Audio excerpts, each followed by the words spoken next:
meetings, because of course the Daily World doesn't put anything in there free.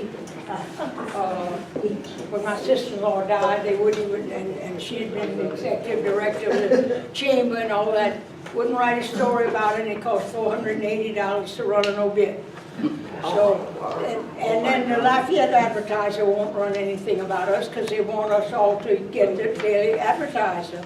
And if we would, then they would run things about us. So thanks to Jürgen sending out messages, and thanks to Carol Ann has now become our local paper, and also on occasion Frankie Bertrand picks up some things. So between the two ladies, we have to depend on the news of Opelousas. And I want to say there, make sure if anybody is on Facebook there, we have it extra on Facebook a page there. Oh, okay, you so now have it's a page Imperial. already? You just search for Imperial St. Landry. Oh, good. And you can subscribe to that, follow that, and there I put it all. How do you get to it? There. You say what, St. Landry?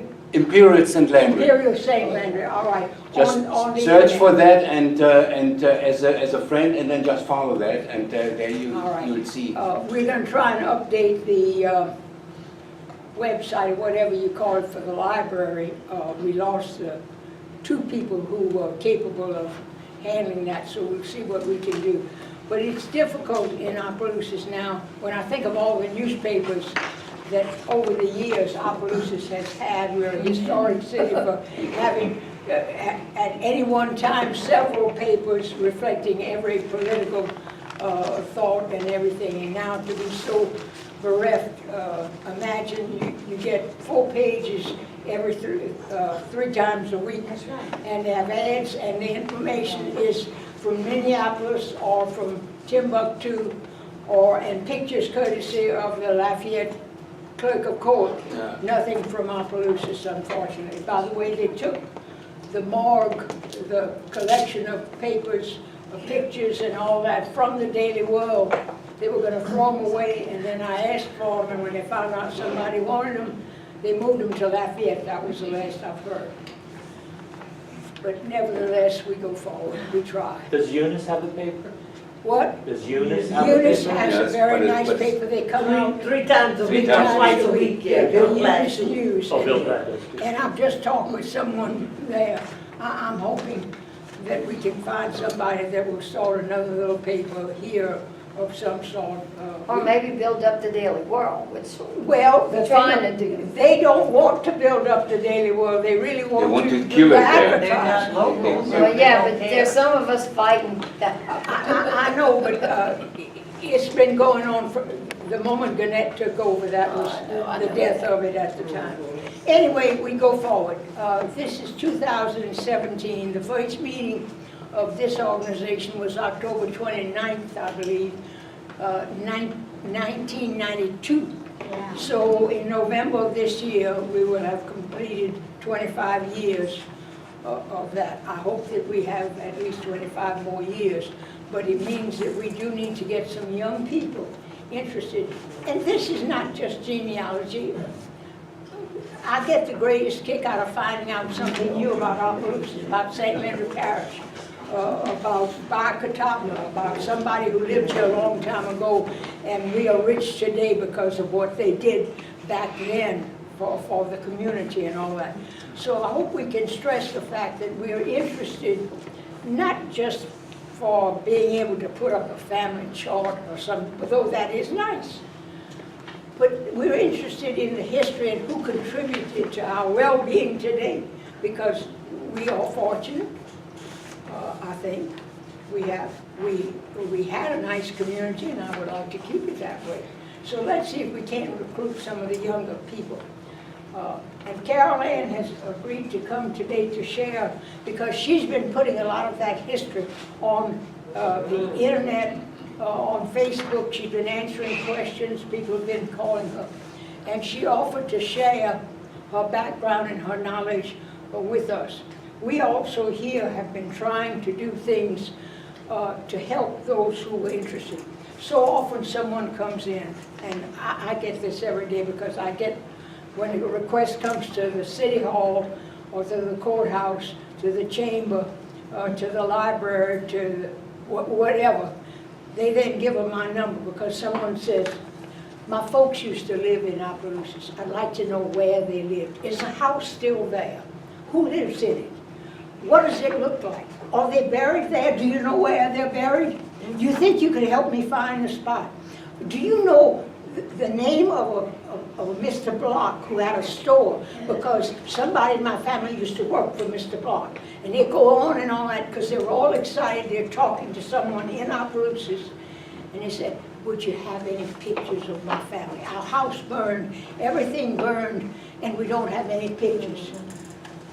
Well, we've been trying to save copies of yearbooks, college yearbooks, high school yearbooks, whatever, because sometimes that's going to be the only place where somebody's going to be able to find a picture of themselves as a child, or their parents or grandparents.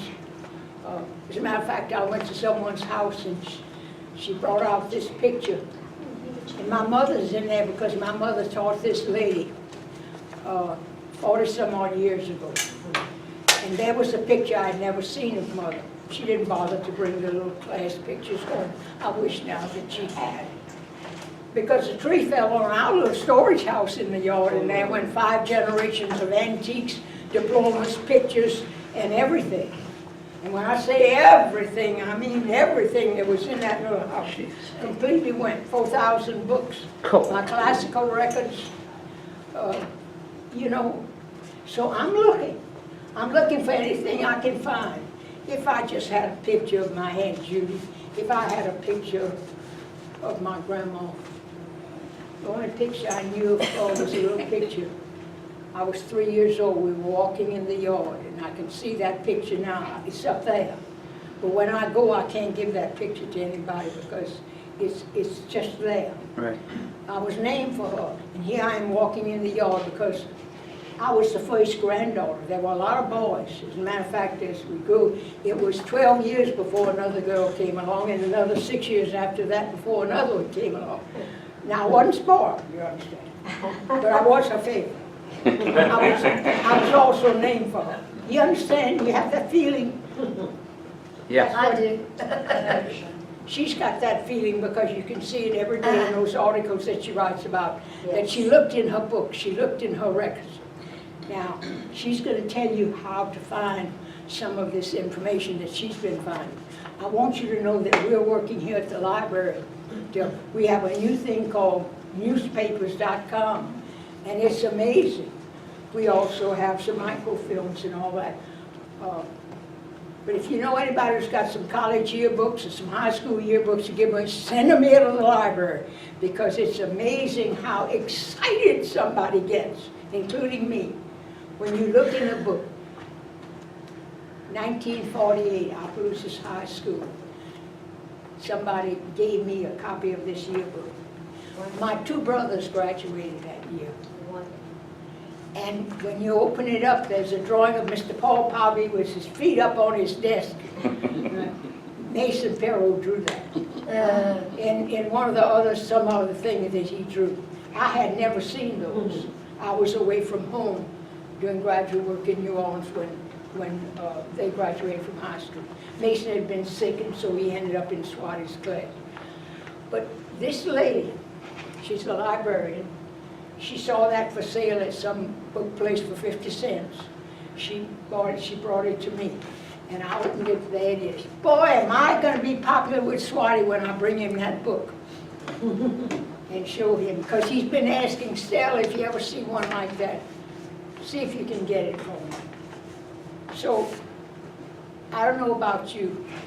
Oh, It cut off the modern ones, but I tried shrinking it and it still wouldn't fit. It's because it's so close to the border of the so we didn't get the first. Well, I mean, these you just have to, this is our regular 26 letters of the alphabet. Can you move it over and do some, and show this and not this last thing? Sure. All right. Yes, ma'am. The first row, so now she's going to print that and leave these on. Okay, that's so that he said. All right. Anyway, I think you get an idea about how I feel about it. And the fact that you are here, say, that you have some feelings like that too, and you'd like to know. Boy, would I like to see those pictures I used to see at Grandma's house. Nobody will own up to having them. Yeah. None of my cousins will own up to having You are them. so right about that. Yes, and now I know those pictures were there. As a matter of fact, I have to tell you, this hurricane out there is named Irma. Okay, I had a beautiful picture of my Aunt Irma, Miss Eugene Paget Senior. for you.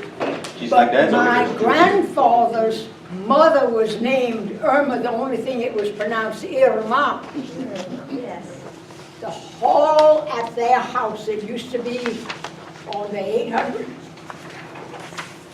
block of Court Street. It was 3/4 of the block. The truss glass were on the end. Miss Camilzola lived around the corner. They lived there. And there was a hallway that went from there was the front hall and the side hall. The lady frowned when her picture was taken. They all frowned in those days. She looked mean. They all Now, she frowned. may not have been. They tell me she was mad because the grandchildren spoke English. None of them spoke French, purposely by the parents, because they wanted to be able to communicate in French without the children knowing what they were saying. But anyway, I can see where my grandmother did not appreciate the picture of her mother-in-law because it was hanging in that dark hall.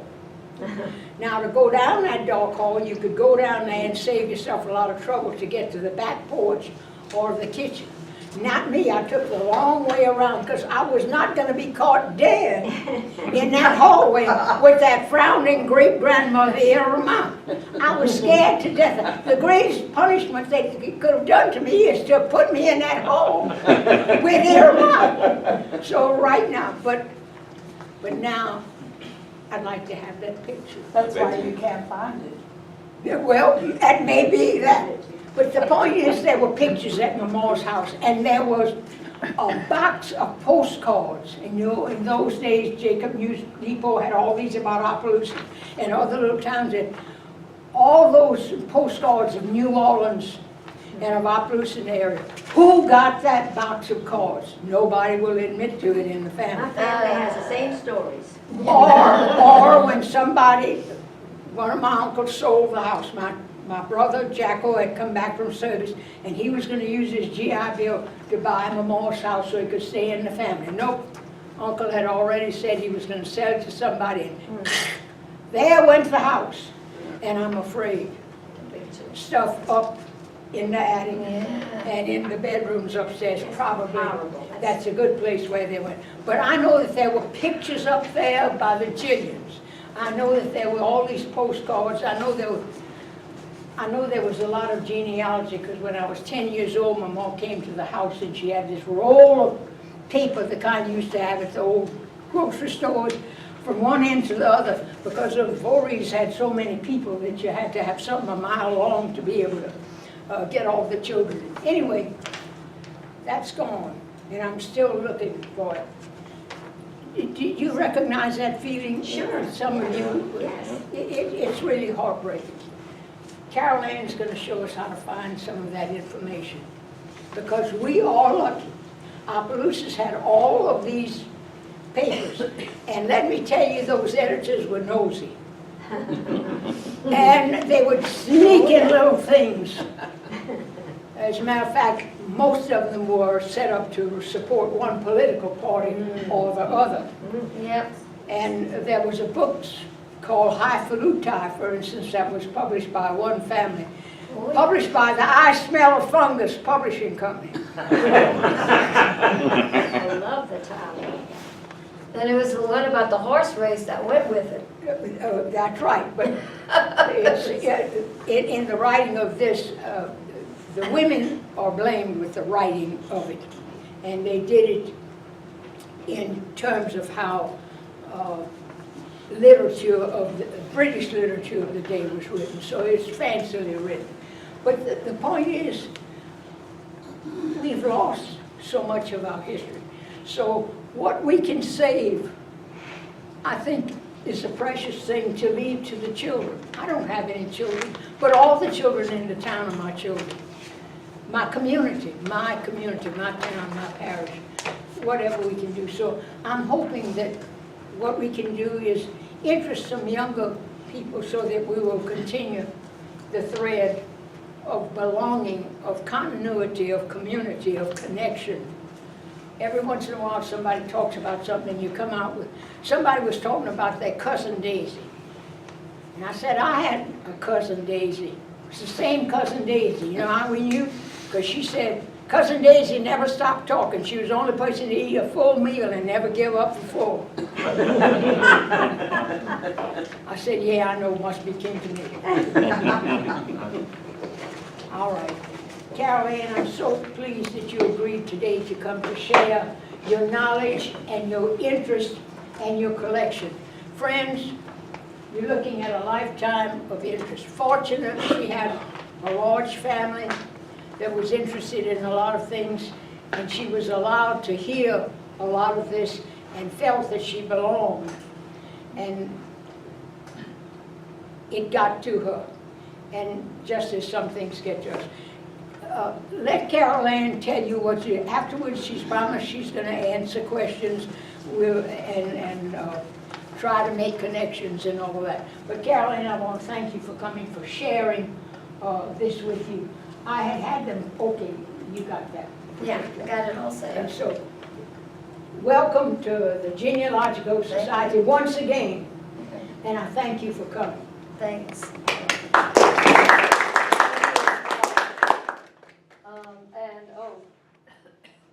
You know, Estelle said I volunteered, well, actually, she asked me to give up a lot of secrets that I normally don't give up. Kind of like giving away a family recipe, you know what I mean? But how can you say no to Estelle? Come on. Amongst friends and family. That's right. Thank you. So my husband said, "You're going to do that? You got your little secret things?" I said, "Well, how can I let Estelle down, of course? Whatever. Maybe I won't give them all away." Oh, come on. She was talking about highfalutin. Actually, I have a story of that in Opelousas Tales. I have a story of highfalutin in that book, Opelousas Tales, which is a very interesting story because when it came out, people ran to get copies of it so they could burn them. So there's hardly any copies that were available because they didn't want people to read it because they had nicknames for people, but people knew who they were talking about. It wasn't very nice either. But the Methodist minister was involved, and the judge, and you know, Everybody. it was not a nice thing. And Mr. Harold Como has a letter that his ancestor wrote to somebody in New Iberia. I talk about it in that, and talked about that particular publication and how everybody was buying them up so nobody could read it. So it's interesting. But anyway, well, thank you all for coming today. And when Estelle said she gets all excited when she looks in an old yearbook, that's kind of like what research to me is. I know a lot of people don't like to do it. But you know when you were small and you kind of snuck in and you looked in a closet and you found your Christmas presents and how exciting that was? Well, research to me is like that, okay? Wonderful. I love to find something new. It's exciting. It's like finding, you know, something like a four-leaf clover in the ground or something. So think about it like that. So we're going to go through here, and if you have any questions, I'll be happy to answer. I hope my voice pulls out. I've been having a little trouble with that. But anyway, so I'm going to sit here, and occasionally I might stand up or whatever, but we're going to make this very casual if that's okay with you guys. Okay. Great. So we're going to talk about research. So when we talk about James Garfield said things don't turn up in this world until somebody turns them up, right? And that's really what research is. I use James Garfield a lot for a reason.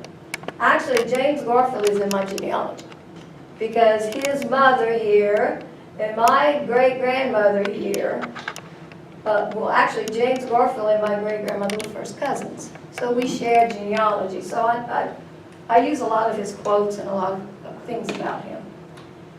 Research is what I'm doing when I don't know what I'm doing. And I think that's a really good explanation of what research is. when you think about it. So what is research exactly? So I know I feel like I'm preaching to the choir, but I thought we'd start at the beginning and just go. Yes. Okay, so research is a process to discover new knowledge. It's defined as a systematic investigation or the gathering of analysis of information designed to develop or contribute to generalizable knowledge. I'm going to interrupt you. One of the reasons I asked her to do this, too many people come in with some genealogy, and you can look at it and you know it's wrong. Where'd you get that? On the internet. Oh, I got a lot about Wikipedia that. Or something. So I really appreciate that when she writes an article or something, she can document it. Exactly. And that's important, and that's one of the things we have to really stick to, because a lot of people have come to me, hours wasted, because they didn't document their first little bit they got, and they ended up doing research on somebody else. Yep. So this is But very important. for I each- have to say, I bet you everybody who started genealogy started with not documenting it.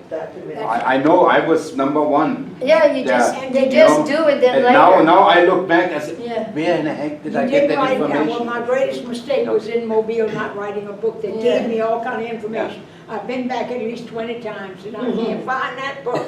I'm sorry. No, that's okay. It's But the this truth. is one of the big important things. Exactly. Document.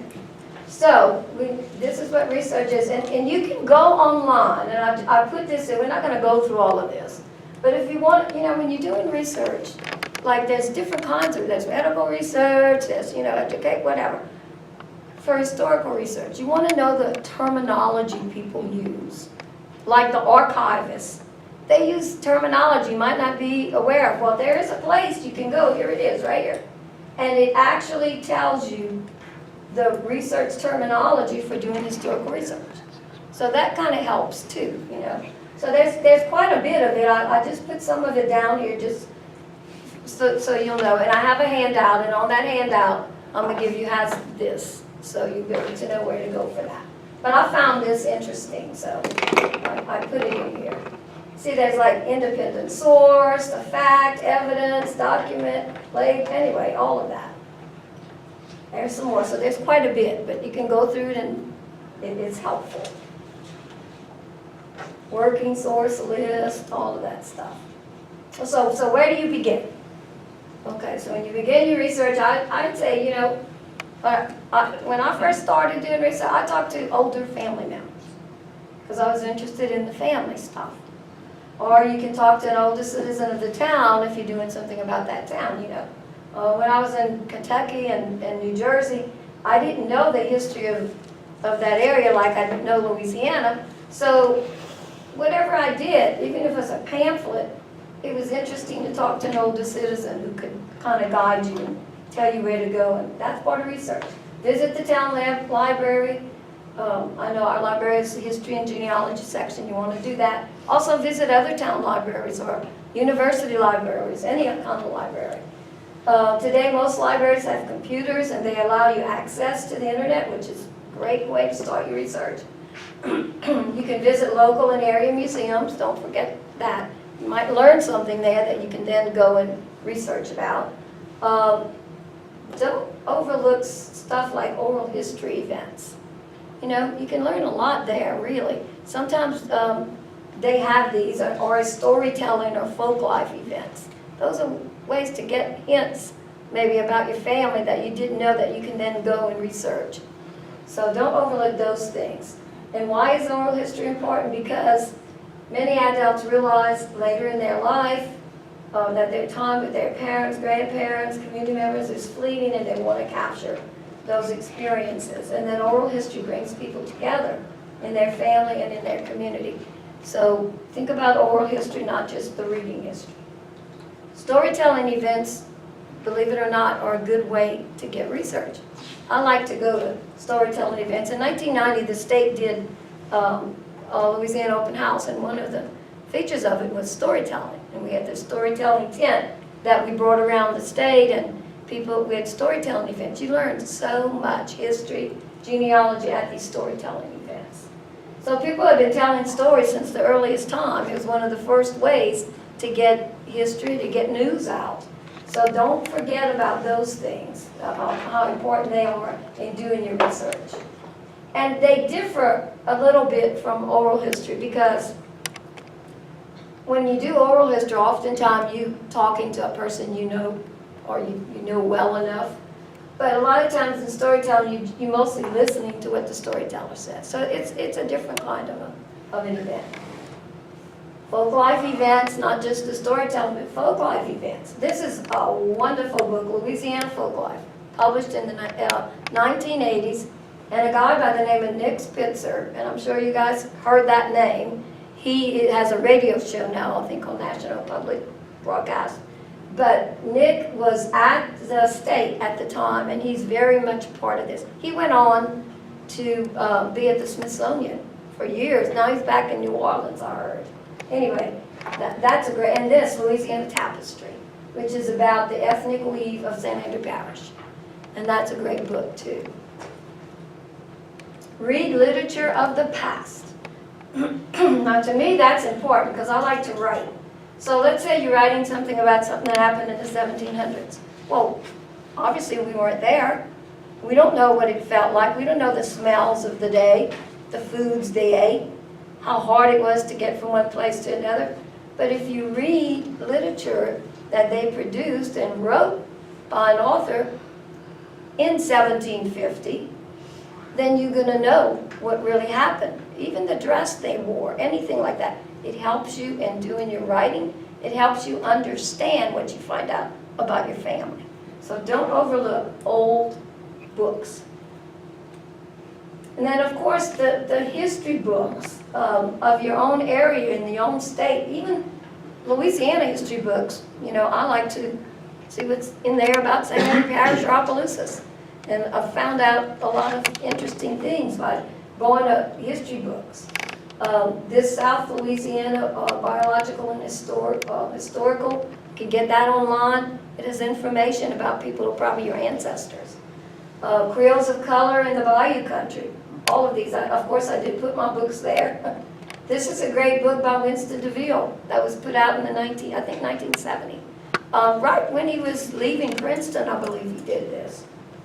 And then, of course, there's a lot of older ones as well. So you can find a lot of information from those. And then, of course, family genealogy books, very important. It doesn't have to be your family. You know, if you go at the library one day, pick out another family genealogy book. You might find something about your family in there. Because they do have, oftentimes, histories incorporated with it. And maybe you see a name that you saw somewhere in your family, and that can then lead you to something else. So don't be afraid to pick up somebody else's genealogy book and look at it. Historic maps. Historic maps are a great way to get information. They'll help you, let's say, find out if you had an ancestor that had a business in downtown Opelousas, and you want to know, I wonder where that business was or whatever. You can go to some of these historic maps, like the Sanborn Fire Insurance Maps. They started doing mapping in 1867. There's a collection of digital Sanborn maps from 1867, 1990. Now it is owned by this company called ProQuest. In order to really get availability to them, you do have to pay a fee. Okay, but if you do that, you can actually print them out and you can own them. Now, if you want to just look at some of these, there is the Library of Congress has a place that you can go online and you can look for, they have them of Opelousas, they have them of Washington, Louisiana in the 1880s, 1890s, so on and so forth. They don't have all of them. If you want all of them, you got to go to this place. But if you're really doing some serious research, it might be worth the fee for you to get your hands on these. So that's a great resource. Family reunions, and look what I put on there. Ethel, look. Ethan, I mean. Oh, yeah. Simeon. Okay, so when you're doing, attend family reunions. Of course, if it's not yours, ask if you can go, but don't just show up. But a lot of times at family reunions, you'll meet people who can help you find something else. So, because maybe they've done research for years and they've come across something on your family. And they'll tell you where they got it, and then you can get it and go from there. So, if you have time to do that, if there's a family reunion. I remember in 1968, the Ancestry family had a huge family reunion here. And that really started a lot of people on their research of the Ancestry family. So go back and look where there's family reunions. And in 1990, part of Open House, family reunions was a part of that. And not just family, there's school reunions, any kind of reunion like that. Church histories are a great place to get information on families. Louisiana Memorial United Methodist Church has this great book. I brought a copy of it. All of these St. Anne's Church in Mallet. Yes, St. Landry Church. Of course, this right here is a history of St. Landry Church that was done in 1915. Have any of you seen that? But it's not just a history of the church. They have a history of Opelousas, written by old Pete Onderborn in 1915. It was published by the Clarion. Actually, I'm seriously thinking about reprinting this book. You're working on reprinting this? Really? Well, we need to talk, because I already got it all scanned and everything ready, so you and I need to talk, because not many people know about this book. There's not many of these copies available to anyone. I was fortunate because somebody gave me a copy in the 1970s, and I've had it since then. And there's a lot of information and pictures. Your daddy's pictures in there. Yeah, when he was a young man. So there's histories of the, I'm sure you guys would be interested in something like that. Okay, well, we'll talk, because I got it. We have, they have a history of the church, they have a history of the Catholic school, they have a history of the colored Catholic school, they have a history of some of the banks, they have a history of Opelousas, they have pictures of a lot of the businessmen and political leaders, and they also have advertisements of the day. So, and they have like a picture of the Waldorf bar, and they actually, an ad, and they have the picture of it. All of that's included. It's a wonderful, so we're gonna do it, Estelle, because I already got Andre the file and everything, so let's go. Okay. Pope or city directories in general. I don't know if you've ever looked at those, but that's a great way to find information. And I guess they still do, but the chamber used to have a huge collection of city directories, and I think the library. Some of them here. But I know when I worked at the chamber in the 1970s, we had a collection that went, at least 20 years back, and so if they continue to, I'm sure they still have some there, and the libraries. But then you can go. They don't make those anymore, city directories? I think they do. I think- heard lately, a long time about them. Well, I know that you can go, yeah, I think they do, because you can go to both city directories here online, and you can purchase city directories. So. And you can also see back city directories. You can go and find neighbors of your kinfolk. How about Yes. And where they telephone live, books? I'm sorry? Old Oh, yeah, telephone phone books. books are good, all of those kinds of stuff. And of course, historic newspapers. If you want to see what life was like in those days, just go read historic. Fabulous reading, interesting reading. A great, and we're going to go more on this, but I know you talked about newspapers.com. It's a monthly fee, y'all have it so people can access it without paying that fee. But there's something called Chronicling America, and it's free. And I'm going to show you how to use that site in just a few minutes. But that's a great source. Now, it only goes to 1924, but it starts in the 1700s, and it's all the newspapers they have access to, or had access to, in America. But it's not all of them, because maybe there's some that got lost or whatever, but there's a lot. And there's several Opelousas papers on that site. Also, Times-Picayune, what I find this one right here, it doesn't have really a lot of the old Times-Picayune articles. And the Times-Picayune has some great articles they've done on Opelousas through the years. So you have to pay a monthly fee for this. It is like $19 a month, but if you can just join for a month or 2 months to get the information you need. But this is also a great source. And then, of course, don't overlook the Daily World archives. It's only $7.95 a month, and it goes back to 1939, and they have every issue of the Daily World. And it's easy to navigate. It's by date. You can type in a person's name. It'll bring you everything from 1939 that's on there about that person.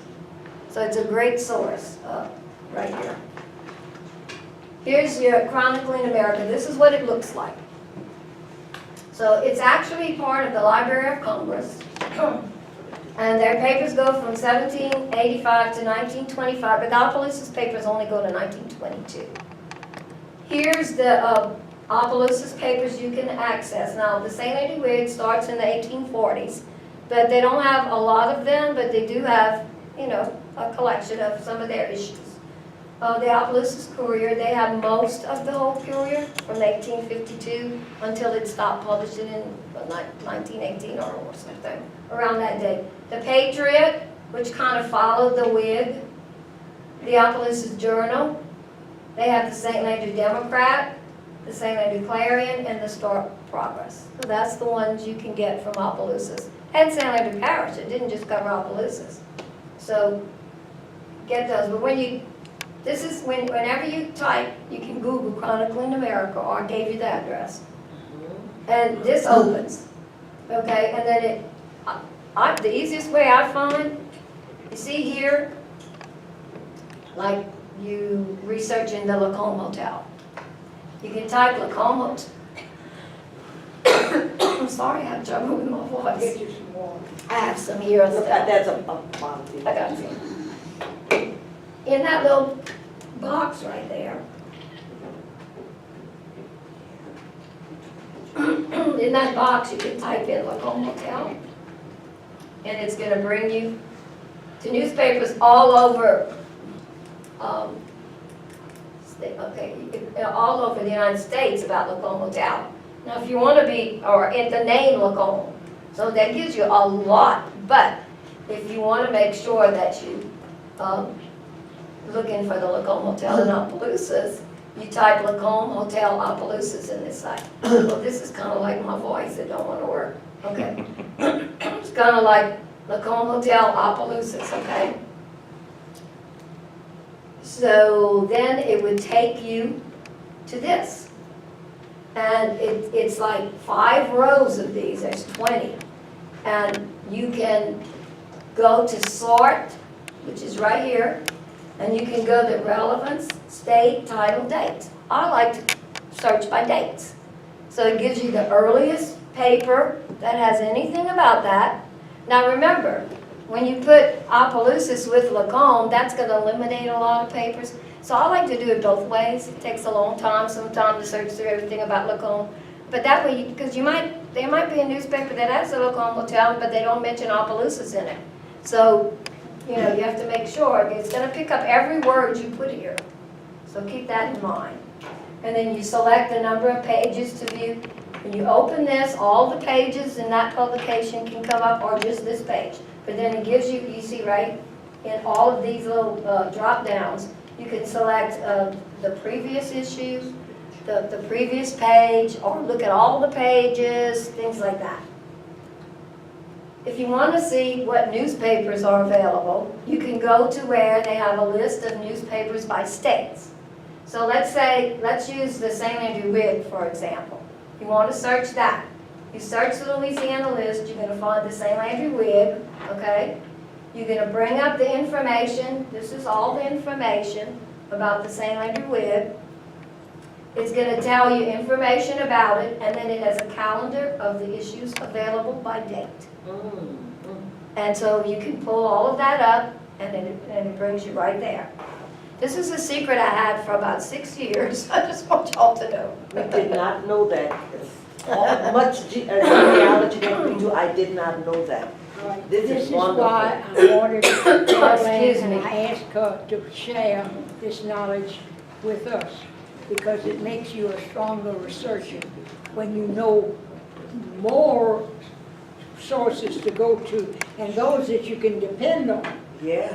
Has anyone used this? No, I never even heard about, this is great. It's a, We are just. you've used it, really? Good for you. I've looked several different times, and I'm looking for information about Opelousas. Yeah, You know, I didn't go through all the papers and like St. Landry Wig and declaring. you the just search book. them all, Yeah, you know, because, yeah. This It is interesting great. reading. There's just too much that you look for Yeah, everything, you know. but it's great. Yes, but you can pick and choose. I mean, you search and then you say, oh, when you go through them and say, no, I don't want this one. It, you know, and then when you do this stuff, write down where you went. Just keep a little Oh, yeah. notebook. That's one of the first things we didn't do, right? When we first started. The name of the book, or the name. The name of the The site. and author, the call number on the, like, what library did you find the book in? Because sometimes You forget. a book, a small distribution, and where you find it one place, you may not find it any other place that you've ever been to.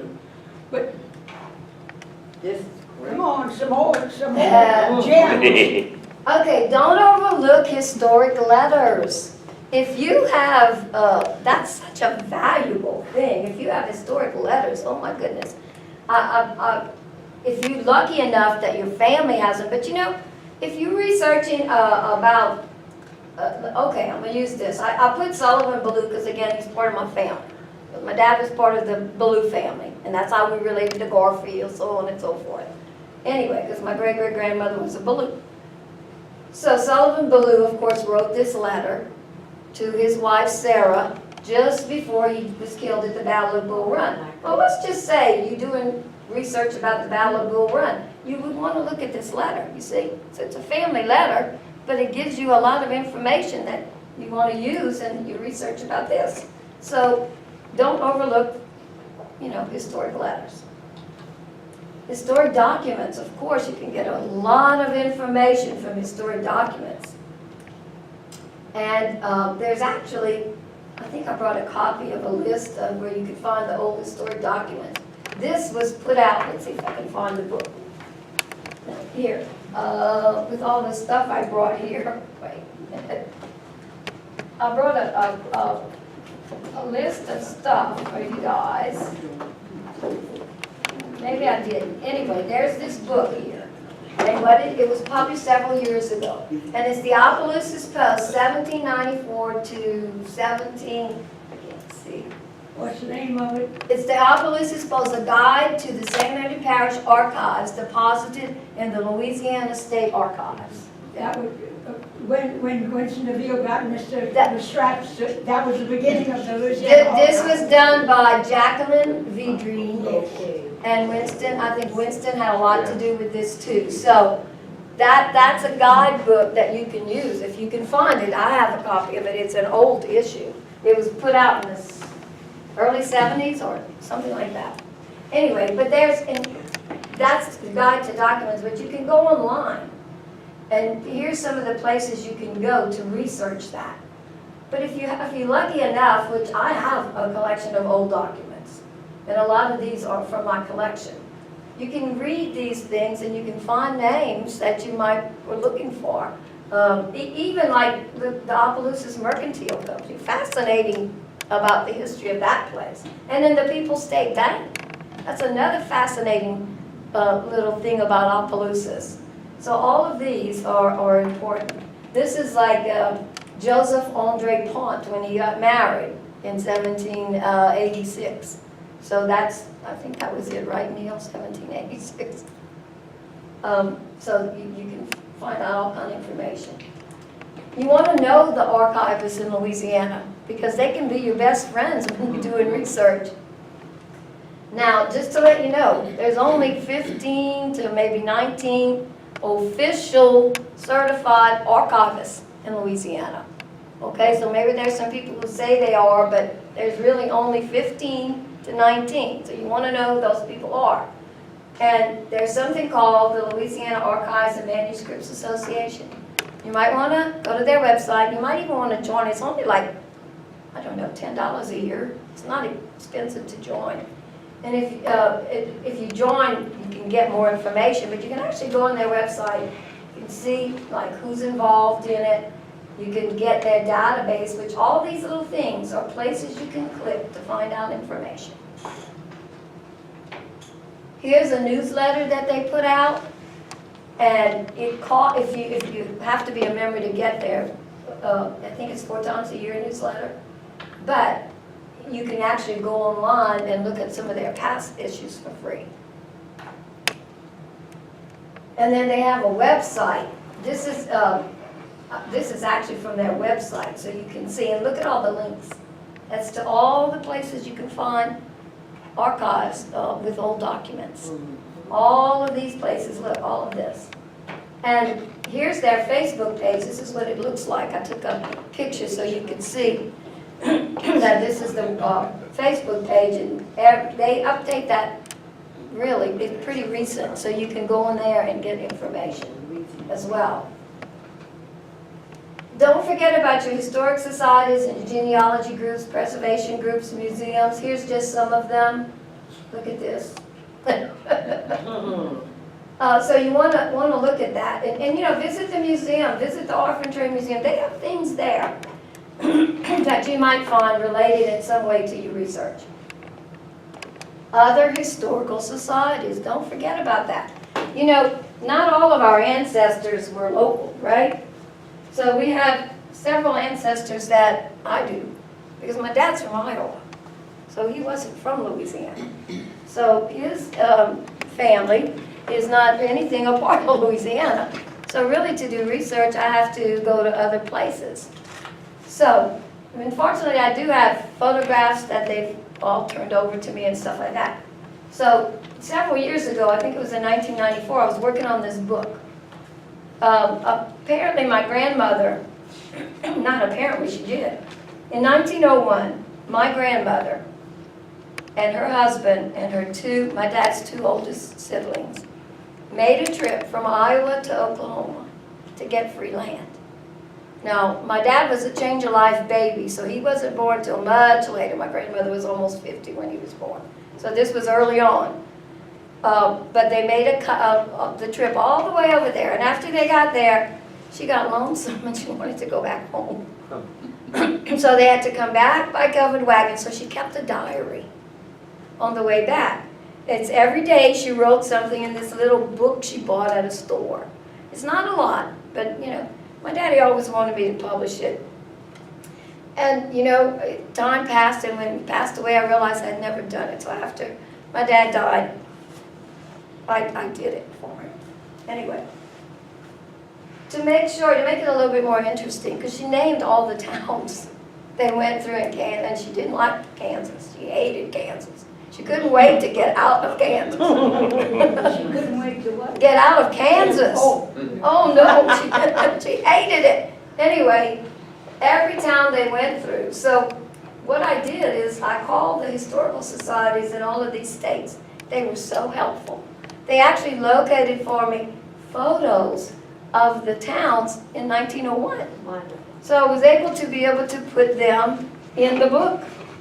So it gives you more of a visual of what, you know, they did things like they saw an automobile for the very first time. They actually, this photograph, they actually went somewhere in Nebraska. The photograph train was there, the car on the train. And they went and got their family picture taken, you know, and stuff like that. And we know that why? Because it's in her diary.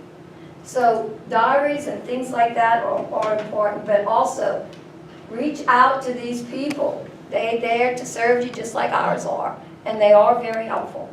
And I had to pay a little bit for the photos, but it wasn't much. So if you want to know the historical societies, you can go online. You can find them from every state. This is what it looks like. And you go and you can actually click there, and it brings you to their site. It's very easy today. I didn't have this then, but it's very easy today.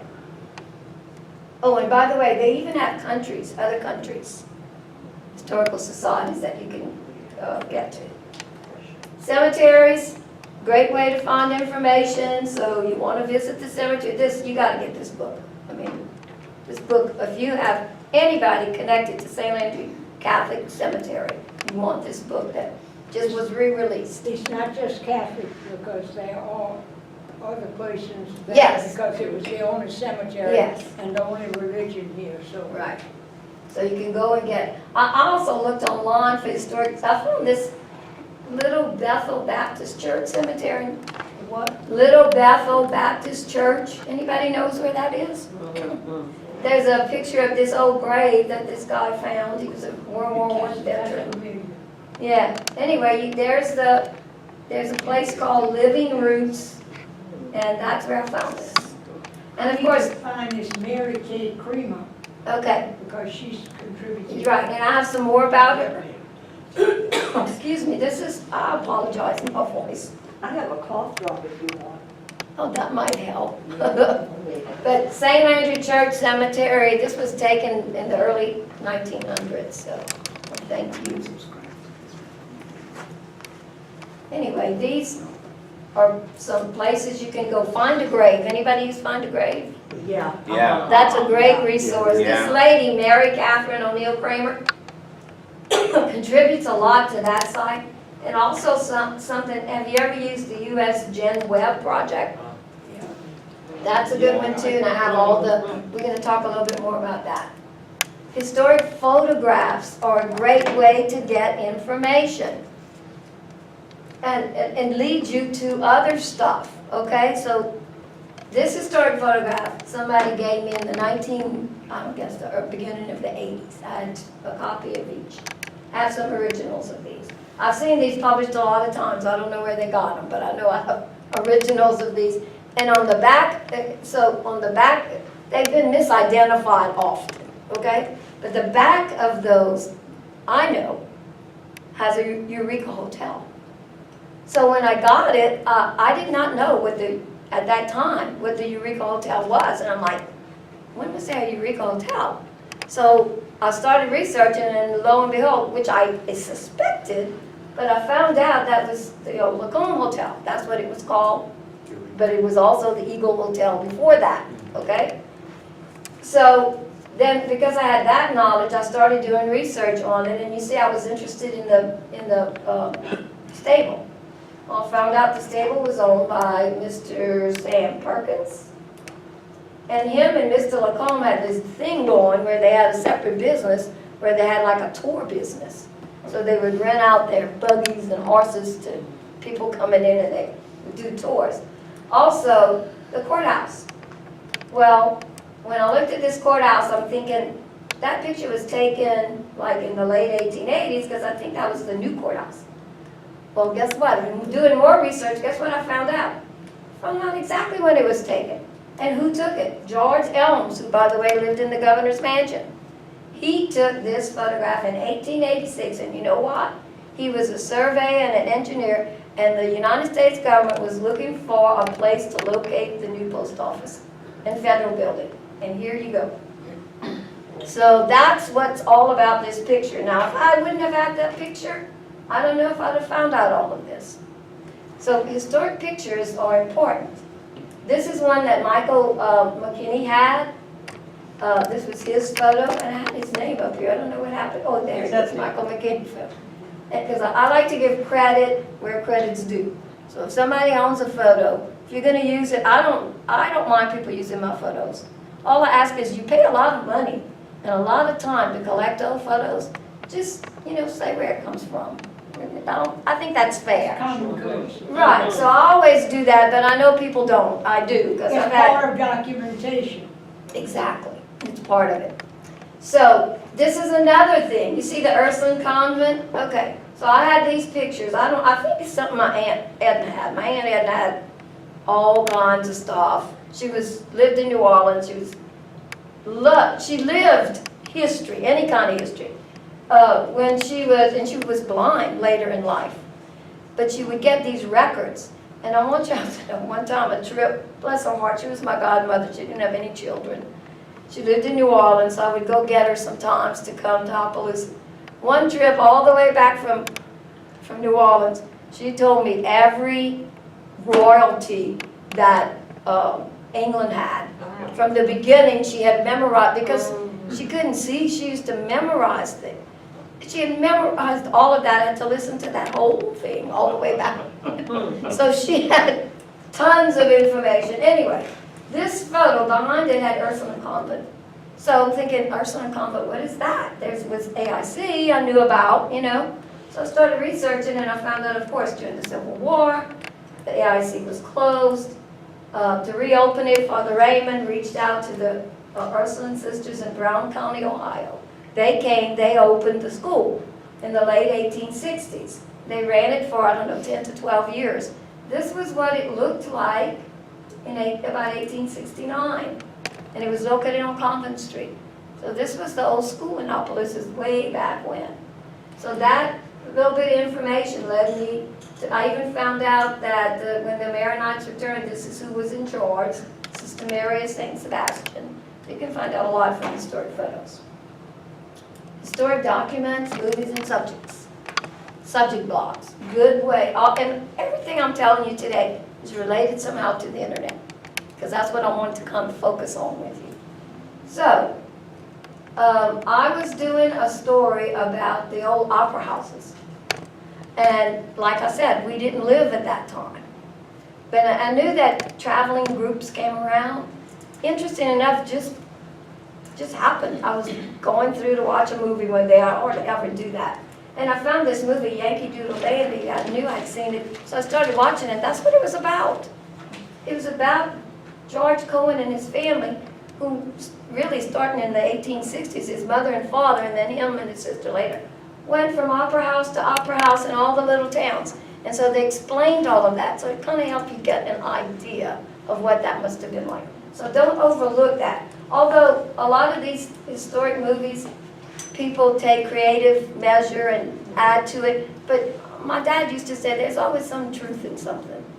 So you can seek out what the truth is about that by research and use it to your own good. And then blogs, like this is a historic blog about costuming. Very good. Yeah, that one you can go and find out exactly what the dress was, whatever time period you're doing research, you writing about or stuff like that. Here's some interesting genealogy sites. Of course, we know Ancestry.com. Let me just say that we subscribe here to Ancestry.com. You can come here, and, as well as Heritage Quest. Now, you have to come to use Ancestry.com here. It doesn't have everything because they want you to pay for something. Heritage Quest, you can come into our website and then get it from your home. So you don't even have to come to the library to get it. So I want you to know that we're trying to provide information for you here. Most of these you do have to pay for, but if you're really interested, you might want to pay that. I know I belong to some of them because I've gotten a lot of information. Well, when you pay, you get more information Yes. than here. Okay. But they could start here for free. Don't overlook DNA testing. That is a great thing to do. It doesn't cost that much. I had mine done recently. And I had my husband's done, and my son's adopted. So I gave one to Andre, and you know, interesting enough, a lot of adopted people are finding biological relatives by this simple little $79 DNA testing. And in fact, in my son's case, we knew who his, oops, I did something, who his, I found out pretty, several years ago who his biological, who I figured was his biological mother. She never wanted to admit it. She doesn't live in the state. But whenever we did this, guess what? His first cousin, first removed, was her first cousin. I mean, so we pretty much really know. For medical reasons, you want to know those kinds of things. So don't overlook. I found families on my daddy's side because my dad, I didn't know my dad's family as well because they lived so far away. So I found relatives, since I did my DNA testing, cousins and all, that I didn't know about before. And my husband also, because my husband was an only child, only had one brother. His father was an only child.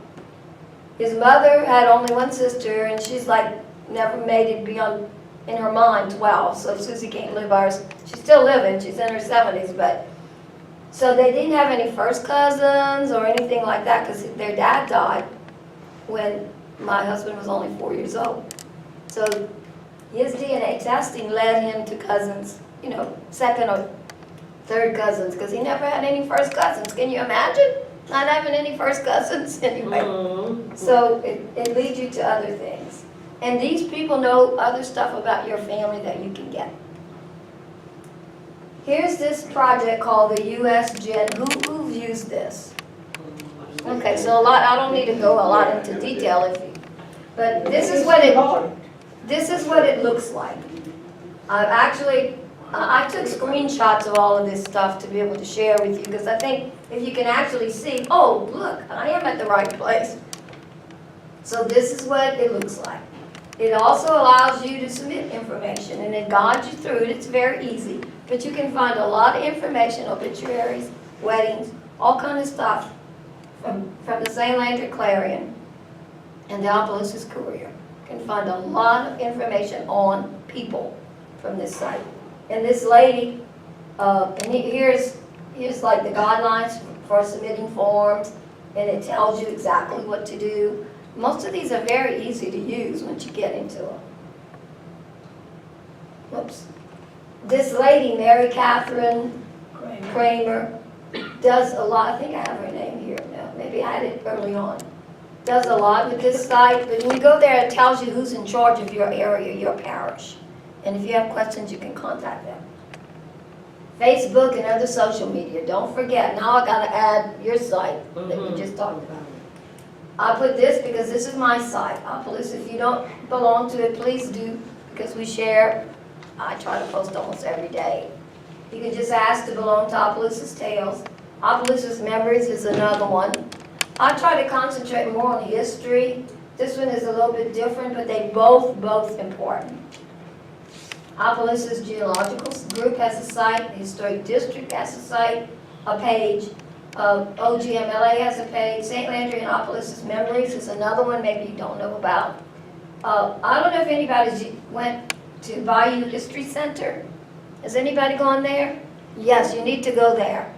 It posts a lot of old photos, sometimes documents, sometimes contact information. They even video their genealogy meetings and they post it on there. That's the one on Imperial. Yes, it's a great one. Elliott's Genealogy and then Louisiana Creole Group. So that's just some of them, but there's many. And I actually put these so you can see, again, what they look like. So you know you're in the right place. Historic resources on the net. Okay, so let's talk a little bit about that. That's important. The most common method of finding historic information is through a search engine. Everybody knows what a search engine is, right? Yeah. Of course.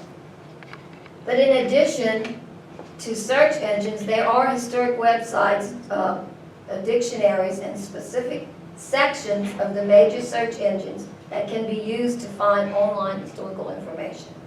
So here's some that you could go to. These are sites that link only to historical sites.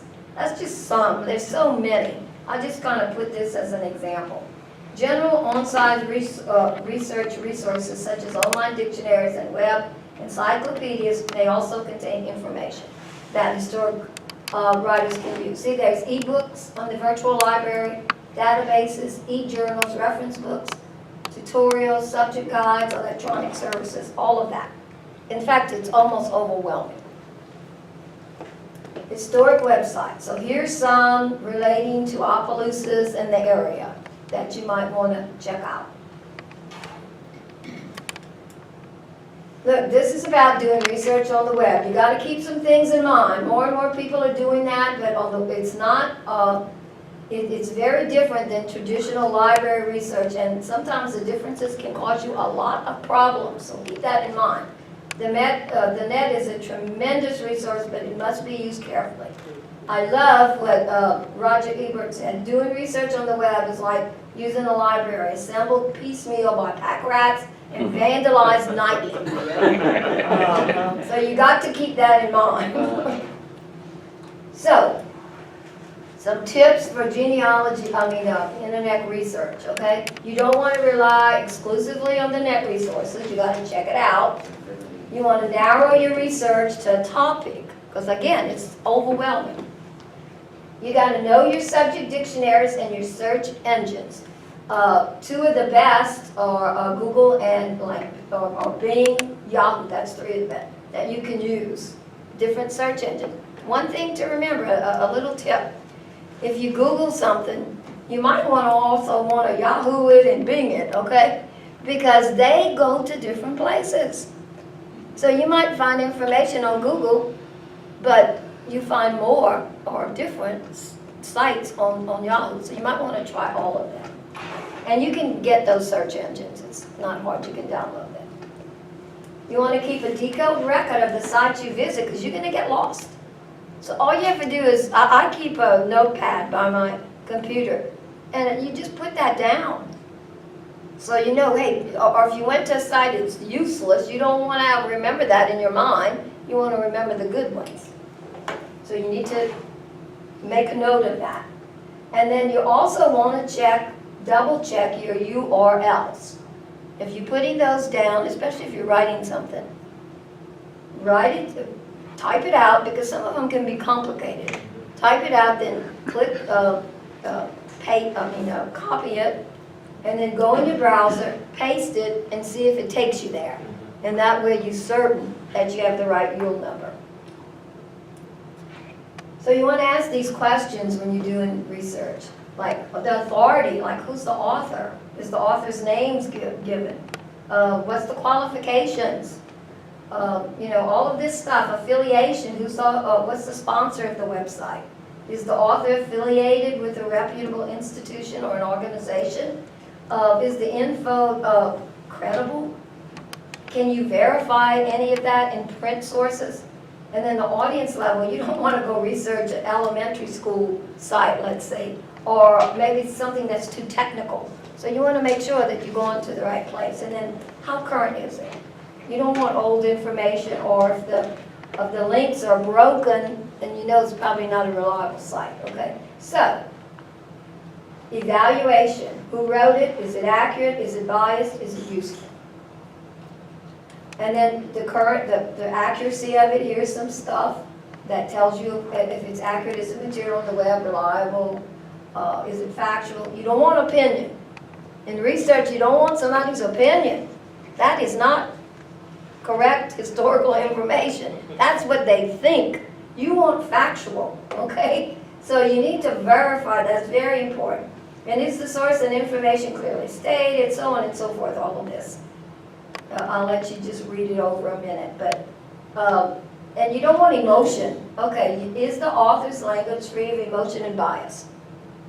Emotion and bias are not part of research. And a lot of times today, people are taking that and using it as fact. And you have to be careful because it sounds very like it's really true. You need to check that out. A lot of this stuff is not true. So check that out. And then here's some more guidelines. If you can answer all of those questions, then probably on a good site. So remember, anyone can publish anything on the web, okay? But it's your job as a researcher to look for quality. So just remember that. So remember the 5 W's. Who is the writer and authority? What is the information relevant to your search? Where was the information? What domain? When is the information current, and why? What is the purpose of the information? If you remember those 5 W's, you're on a good site. Here's where you can find information. I know people realize in the URL there's a .com, a .ed, a .gov, .org, .net. This is what those mean. .com is usually commercial sites, ads, businesses. Now sometimes they'll have a .com on something else, but this is the majority of the time. This is about education, okay? That's links to libraries, stuff like that. Government, statistics, public information, facts, databases. .org is nonprofit organizations, interest groups, agendas, interest group agendas, and may try to influence public opinion. And that's the one you gotta watch. Gotta watch, okay? Look at this right here. That's ours. May try to influence public opinion. So anything with .org, you gotta double check. And then .net is internet service providers, and that's often personal or sponsored sites. So you need to know what that means, what kind of site you're going to. Copyright and register. Guys, that is so important. Here's all the little things you might find somewhere, and it might be little tiny, but in something you're doing, something you taking, something you copying and pasting, some of this might show up. Now that can get you in trouble. So you need to realize that, especially today when they can start tracking who downloads something. So just because it's on the public World Wide Web doesn't mean that it's not a protected property. Much of what you find is copyrighted, registered, so on and so forth. Some information, images, and photos require a fee to use. I'm going to use Getty Images. I don't know if y'all, everywhere you look today, online, on TV, on whatever news outlet you look at, you're going to see a photo, and most of it has Getty Images. Getty Images owns more images than any other company in the world. They own images of historic documents. They own current images. They'll have pictures today of the hurricane, and it's going to say Getty Images. They own that, and they don't, they're very serious about that. They're a company based in Seattle, Washington, and they charge usually to use their photos. And most people who do like graphic work, stuff like that, have a contract or a licensing with Getty Images, so that they let them use so many images every year. But you be careful. Like, see this picture right here? This is a picture of a Victorian wedding. Well, it's an old picture, but Getty Images went back and purchased all these historic photos. So they own photos from the 1800s. They might own some of your own family photos that got in the public and nobody claimed them officially, so they'll claim them. And if you use that and if there's a fee attached to it, they could later come and contact you about it, especially if you publish it.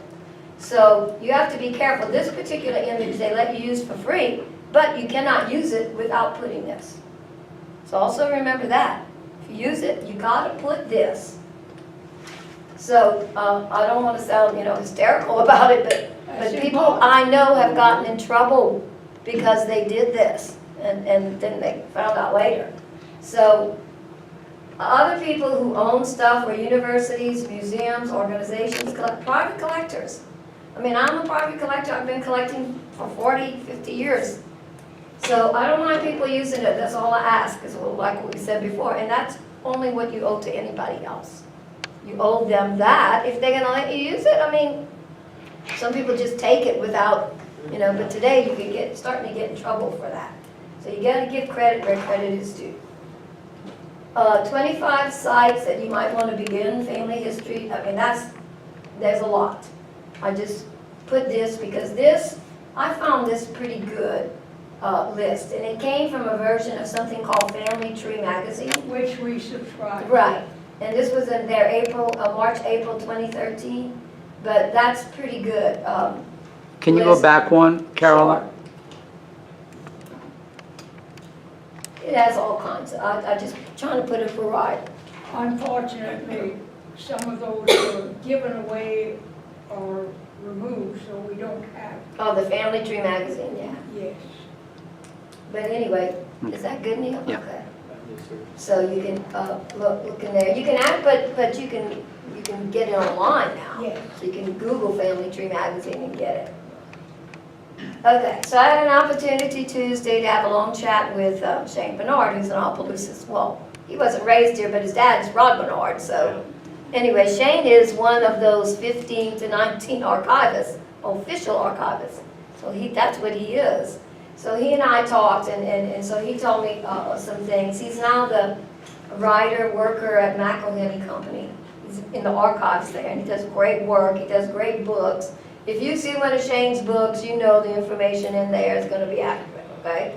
So, he did say, again, double check, double check, double check. You know, there's that commercial, what is it, that Aaron Rodgers does, is, what is it for one Allstate? Something about double, anyway, you know what I'm talking about. Yeah. We've seen a thing or two, because we know a thing or two. Yeah. Farmers insurance. No, it's not farmers, it's State Farm, I think, yeah. No, it's not state farmers. Farmers insurance. No, that's what that one is, but Aaron Rodgers is on a different one. It's a Anyway, different one. what is it, something Now, double he check? was due to come a long time ago and canceled at the last minute because of some family. Yeah. So I need to get him to come Yeah, back. he said he would We'd like love to. to hear it, yeah. He said he would like to. Wrote the book. Anyway, this is some of the tips. He said to access, you know, Google Books is a great place to go. But you know, when you're in Google Books and you start reading, then all of a sudden it says this page not available, this page not available, this page not available. Well, guess what? There's a site you can go to. Here it is, and I'll put it on my list, right here. And it's kind of weird because this site has all those same books, and it does say that it was Google on it, but you can actually get those pages that they won't let you have access to. So usually the whole book is available there, even if you don't buy it. Only one way to swing a cat. So you can go right here and get it. The Attakapaw Gazette, by the way, is now online. Oh. And you can get issues from 1966 to 1994. So here it is. This is where you go. And go online and get that. And then he said, people overlook something. St. Martin Parish Courthouse still has their own records from the 1700s. Not that far to go. He said it's probably the most underutilized archive in South Louisiana. Don't hesitate to go there, We've been because you're there. gonna, yes. And he said that they have photocopies, but they're not too clear. But if you ask them, they will take you to a little room where they have the original copies that are preserved, and he said some kind of special paper.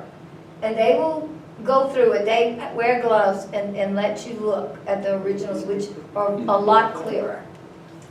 Also, he said, don't overlook St. Mary Parish Courthouse. Yes. And then the University Archives of Louisiana and even other states. You know, Princeton University has a big archives, and they have Louisiana, I lived in New Jersey. They have Louisiana info, and of course Winston DeVille was, you know, got his PhD from Princeton. But they have stuff there. A great resource, Historic New Orleans Collection, their online archives. Go to that, they have wonderful photographs on there, so you need to go there. And then LouisianaDigitalLibrary.org. LouisianaDigitalLibrary.org. Of course, the Library of Congress. Now, don't overlook eBay. Go to the eBay site, type in Opelousas, it's going to bring you all of the old photos and everything they have, and don't you bid against me. Or you can type in St. Landry Parish or anything like that, okay? And it brings you, like St. Landry Parish, will bring you anything they have there about St. Landry Parish. Books, postcards, some junky information, or merchandise, whatever. A toaster from Opelousas, but anything, Opelousas or St. Landry, go to eBay. You can find that. Internet digital books, that's this site, okay? On Google, you can get that, or this site. And look, I mean, these are some that I found just looking at one time. These are some very old books. There's even one about, where is it? About the Attakapaw Right, the Lake Lake Charles Charles and Attakapaw, the gray one right there. cannibals. Cannibals. That's what it says. Yes, they were, Yeah. some of them were. I see it. There were, This- some were reputed to be that. Well, there's an explanation about this in this book, because I read it. I found it, I read it, so they explain about it. So it's kind of interesting what they have to say about that. This was done, well, I can't see the year, but I want to say in the 50s or 60s maybe. So, but a lot of these go back to the 1700s. So don't, I mean, again, you can type in St. Landry Parish in the search engine. When you get to this book, it has its own search engine, and you type in Opelousas or St. Landry Parish, and it takes you to every page that has Opelousas or St. Landry Parish on it. It's amazing. Or you can type a person's name sometimes and get it. Okay, so in doing research and in closing, there's 12 steps. Determine your research topic or your question. Understand the difference between primary and secondary research, very important. Determine your scope and your timeline, okay? Because there's so much. Write a research question. Now that's, just even if you do it in your mind, that's a good way. Why are you doing this? You have a question, right? That's why you're doing it. Learn how to find useful resources, useful sources. That's important. Collect some possible sources and keep a track of them. Begin reading in detail. Find a method to take notes. Take notes on what you read. Continue to consider new sources. Evaluate the sources you use. Keep your research question in mind while you're doing this. Are you off topic? Okay? Write down in your own words what you learned through research. Very important. Write down in your own words what you learned. So then you'll know that you really absorbed it if you write it down. But before we leave, I do want to kind of push these two events that are going on in Opelousas. First is the Palace Cafe. They have in their 90th anniversary. Actually, they've been open as, first of all, the Palace Sandwich Shop since 1893. But then the Ducases bought it and opened it October 7th, 1927. And so October 7th of 2017 is 90 years. We're going to have a celebration. And then we are having the second installment of the St. Landry Parish Women's Hall of Fame, and that's going to be on Thursday, the 9th of November. Y'all, please come. We have 8 wonderful, amazing women that are going to be inducted. It's really a fun event, as Estelle can tell you. She was one of them last year that went into the Hall of Fame. It's not just a sit-down thing. It's fun. They have these little, exhibits of all the women. Well, you guys went. It's interaction.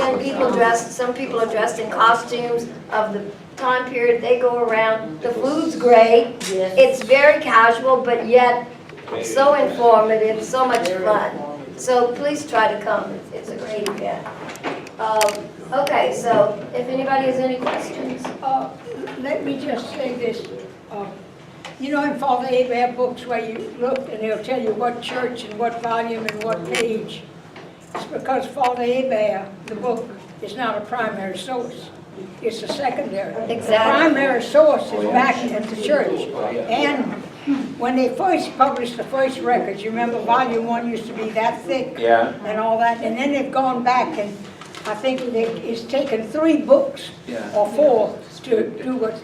And you find different information because when they first started, they weren't as careful, both in the spelling. In other words, if somebody couldn't read it, they guessed at it. Well, later on, they started talking to others so that they would at least get a conclusion from several people rather than from one person about it. So I want to just point out, there's Father Abraham, that most of us go to Father Abraham and we stop. Now, a lot of the churches have been forced to send their records on to the diocesan headquarters. You won't be able to get the first. And so in some churches, you can go and if you plead your case, they might let you go and see those original books, but you can imagine when they go back to 1700s and early 1800s, they're in bad shape, and we're just fortunate. What's that? They won't let you make a copy of the original. They'll make A thing for it. They don't want to expose They it. just write it down there for you, what's on there. But the point is, some of the churches still have their original records. They may or may not give you resource to them, but sometimes you could ask them to then check because you have subsequently found out that maybe the name was not Amelia but Aurelia or something. And so don't forget that you still have the possibility of getting more information by going back to the original church or to the diocese where maybe those main records are, because I have corrected things by going back to the republication and then checking and all that. Also, there were times, because Father Hebert, who was a former student of mine, Father Hebert had a lot of dear, sweet little old ladies helping him. Yeah. And, right? No, I wasn't one No, of no, them. no, I know what you're talking about. Yes, you know. no, these were people who volunteered, and you always had a lot of, when I'm in that category, I put Miss Mert Morningvale, Oh, because bless Miss Mert was such a saint on this earth that she would have done anything for the church that she was asked for. So a lot of these ladies helped Father Hebert, because you can imagine the research they took to go through all those. We're now up to 40 some odd volume. But anyway, some of these ladies were not as acute researchers as others were.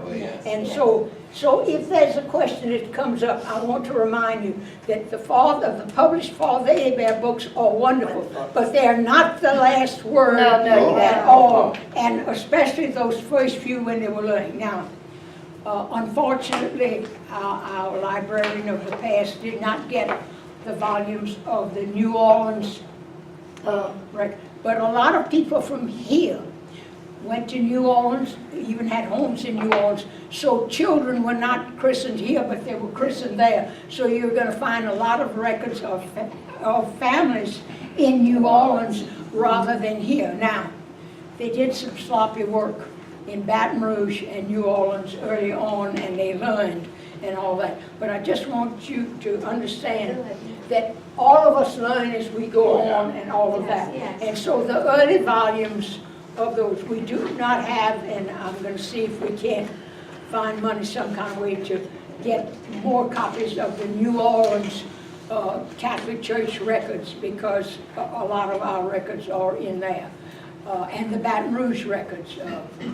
But I needed to point that out to you. Carol Ann, you're going to give me a copy of that so we can put it together, and we'll put it with your name on it and all that, and give you credit for it. I want to tell you how much I do appreciate the research that she has done. Thank goodness she's not going to. Like a copy of We'd it. like you to come back. Thank goodness she's not going to charge me by the hour for her research just to put this together. You haven't gotten the bill yet. Yeah, but you haven't gotten my check either. Check is in the mail, by the way. It will be one of these days. Carol Ann, you're doing an excellent service for all of us. A lot of people don't realize the time and energy it takes, and writing, doing the midnight oil when you stay up, and you can't put it down because you keep, and they're teasing you. They give you a little bit, and the next thing you know, it's 5 o'clock in the morning. You got to get up at finish. 6 o'clock. Easy. You know, to go to Opelousas and North. You realize that she divides her time between North Louisiana and here. So many times when we're talking, she's on her way. Back and forth. But I can't tell you how much I really appreciate appreciate it. both you being here today, and I'm sorry for those people who didn't come today, because they have missed out on this. You'll have to come Please, back for sure. I need to talk with you. We need Okay. a copy of this. So I did, I don't know if everybody got a copy of this. now, there's a handout. Oh, that's yours. I'm not satisfied with the handout. I want the whole shebang. I would like a copy too of the presentation. Oh, here they are. I'm sorry. Now, let me also tell you this. Carol Ann was kind enough to bring to Lug up here Oh, Lord. some of her books and all that she's put out. Somebody can pass these when out she if you tells want. You want to this, pass them She's telling out? you from experience that she has gone through herself, putting this together and sharing this with us. Yeah, what I brought is not just books from here, but just to show you. If you see all of this, see all of this stuff? Everything on this table, no matter what kind of publication it is, requires research. Even if it's a postcard, like, I did publications in Kentucky and New Jersey, in different towns that I lived in, but we did events, a lot of events, and we did maybe little books to go with. All of that requires research. You know, when in Bridgeton, we had a great Christmas tour, and we had to do research every house. And then you wrote it all down, you know, like. Like about publication, I had a cousin of mine did from her mother. Her mother used to write all kind of notes on the back of envelopes there, and shopping list or for anything. And so my cousin made a book out of just those notes. Oh, that's you neat. talk about interesting. Yes. You know? And you know what else? Old recipe books. Yeah. Sometimes they'll jot people's names in there and stuff. So those are interesting. But like, even these books. His mother wrote for me in her handwriting on a piece of envelope. That's so special, yeah. Yeah. Well, even, oh here, even books like this, that we did, like this is the Bridgeton Christmas House Tour. There's history in here, you can't just put something down. I didn't grow up there, so I had to do a lot of research, because you can, anyway, you have to do a lot of research, like on the house. You know, so anything you publish, you write, needs research. Sure.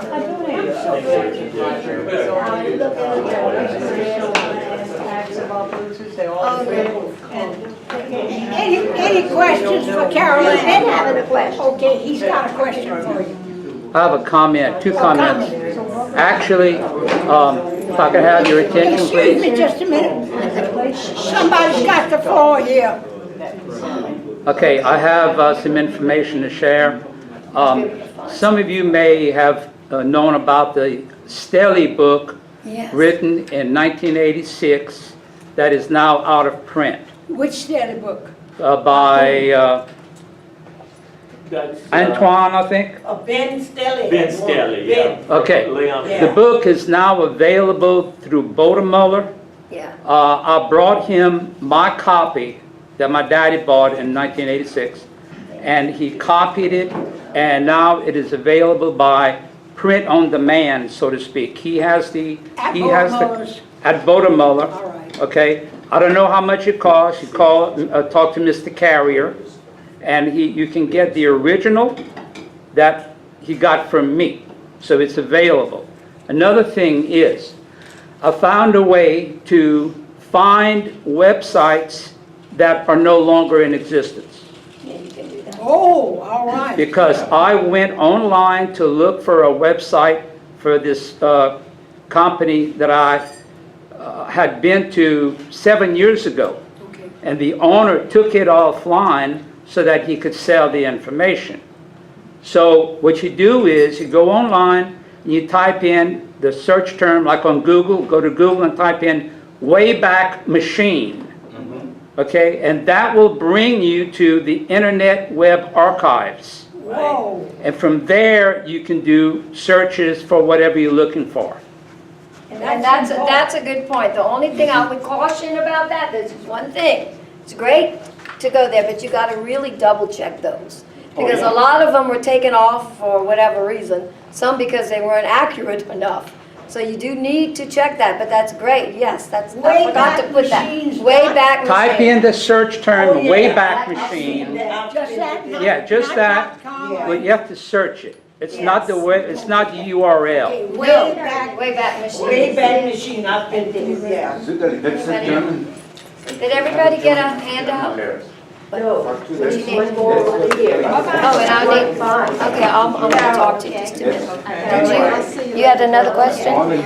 Oh, Bring some I wrote some notes, some love notes that all I wrote to my mother. And, anybody has any?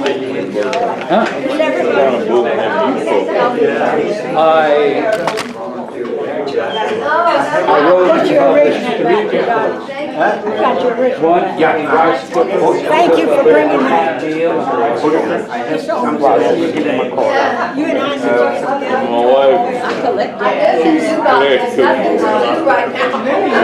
So three cookbooks, then I wrote Sorry to that. say, it's the most boring place I ever My lived, dad came back so. from World War II. They Anything, Steve? put four of them in the book. And then on this side I have the dominant Cajun cookbook, rice cooker meals, and slow cooker meals. So crock pot, rice cooker, whatever. Go to my website, find that. And then I did the archive. Any other questions? May I have your attention? Oh, wonderful. May I have your attention, please? Quiet. Next meeting, Michelle LeBlanc is coming from California. She is the granddaughter of Cousin Doug. She has written this marvelous book, Evangeline, where she tells the story, and it's the story of the Acadians built in with this semi-fictional thing. And she also has reissued Cousin Doug's two books, the story of the Acadians, and so she will be here next month for our October meeting. I've also booked somebody for January, and I will give you the give me the what we have. listings there so that I But can- next month, Not that I know of. this woman has Somebody needs to do preserved that. a lot of this information. She's into films in California as well. But this book that, it's part one of a 2-volume series called on Evangeline. I've read the first one, I couldn't put it down. It took me 2 days to get through the 500, no, 700 and some odd pages. But I'm telling you, Yeah, please send me the information so I can put it. it really gripped me. So please mark down our October meeting and tell everybody about it, because October? we were the That's first right. people to be booked on her tour of Louisiana. So that's. Please let me know the information. I want to thank you for coming. Thank you so much. Thank you for helping. Very well organized. Now you understand why she is so productive, because she's organized. Thank you for coming, y'all. Yeah, my husband said it's, I'm not gonna tell you, but it's chaotic organization. Well, that's what it is. Thank you so much. This was an absolute marvelous. Thank you.